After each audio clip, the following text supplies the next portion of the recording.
Well, yes, I can practically hear all of you Lamar jock sniffers. Seriously, what is it with guys whose names start with La and the morons that love them? Anyway, yes, I can hear the cries in the comments of this video already. Stick to hoops, Skap. But the running back masquerading around as a quarterback who has stolen not one but two fraudulent league MVPs, making him the clear-cut leader in the clubhouse for the designation of worst MVP in NFL history, made his triumphant return to the field last night in Kansas City to help the Chiefs celebrate their Super Bowl championship from a year ago and to help kickstart their pursuit of the first NFL three-peat ever.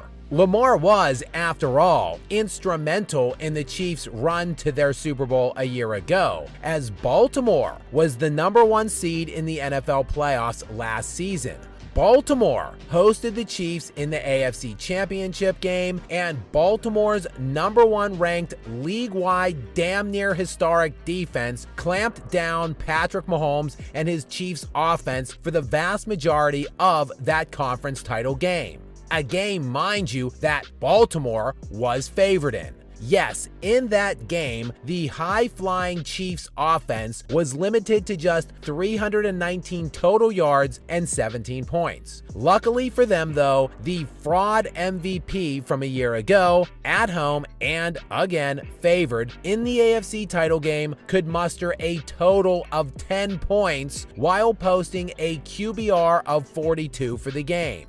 Just more of the same for Lamar last night in the season opener, as he fell to now 1-5 against his daddy Patrick Mahomes. For Lamar, he picked right up where he left off in the playoffs last night. The good news for all of the media sycophants and jock sniffers out there, the best running back to ever pretend to be a quarterback in NFL history did reemerge last night. After a relative down year for Lamar running the ball from his standards last year, he looked to have his burst back and acceleration, going over 100 yards on the ground, which is fantastic news for the Ravens, seeing as how he still can barely throw a football. Oh, sure, Lamar had 273 yards passing, though 49 yards of it came on an underthrown pass to Isaiah Likely, who made the adjustment and then beat two defenders to the end zone.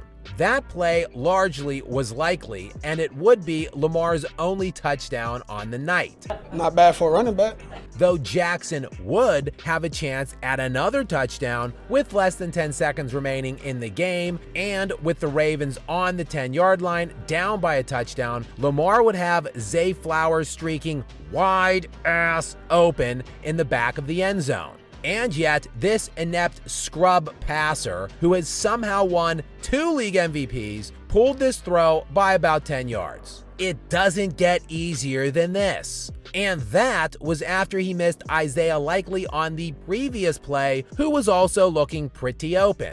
Lamar would then, though, make what looked to be the game-tying touchdown throw after missing the 2 open receivers on the 2 subsequent plays as time expired. A throw that seemed like it could have tied the game, though head coach John Harbaugh was indicating the Ravens would have went for 2 and the win.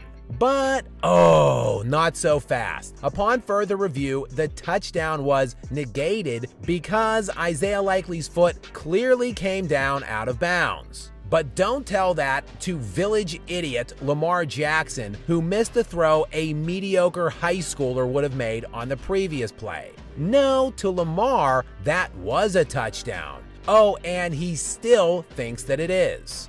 I thought it was a touchdown, but I still think it's a touchdown. And I believe it was 2 feet in. I'm gonna stand on that. Maybe we have finally gotten to the bottom of the problem here. It's not that Lamar can't throw, it's that he can't see, because this doesn't get much more clear. In fact, the review didn't take more than a few seconds. But again, none of that would have ever happened if Lamar would have just hit Zay on the play before.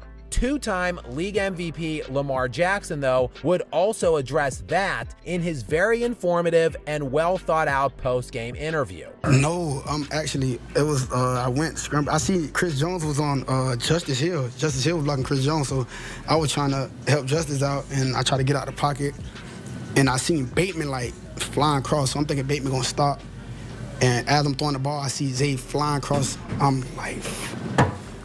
Yeah, whatever the hell he means by all of that. This loss comes despite the Ravens' league-best defense from a year ago, again doing its job, limiting Kansas City to 353 total yards of offense and just 72 rushing yards. And they got the Ravens the ball back with 2 minutes to go and gave the aforementioned two-time league MVP, did I mention that he has won 2 of those? Yeah, giving that guy a chance to get down into scoring position and blow the game on yet another predictable and on-brand hideous throw. It's a complete crap.